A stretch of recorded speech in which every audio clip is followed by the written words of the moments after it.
Hello everyone, আজ share করব মুরগ পোলাওয়ের রেসিপি।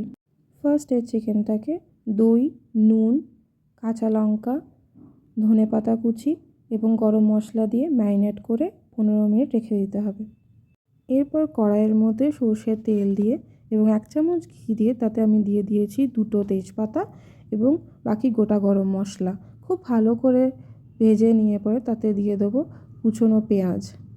পেঁয়াজটা খুব ভালো করে ভাজা ভাজা যখন হয়ে যাবে তাতে আমি অ্যাড করে দিয়েছি আদা রসুন বাটা এবং সেটাকে খুব ভালো করে ভেজে নিতে হবে।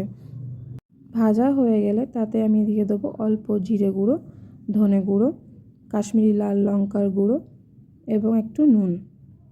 খুব ভালো করে নেড়ে চেড়ে তাতে ম্যারিনেটেড চিকেনটাও দিয়ে দিলাম এবং সেটাকে খুব ভালো করে কষতে থাকলাম।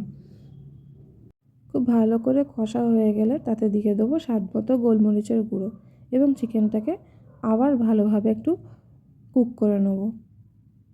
এরপর আমি আমার সুবিধা মতো চিকেনটাকে একটা বড় পাত্রের মধ্যে ঢেলে নিয়েছি এবং তাতে কিছুটা দুধ দিয়ে ভালো করে ফুটিয়ে নিয়েছি।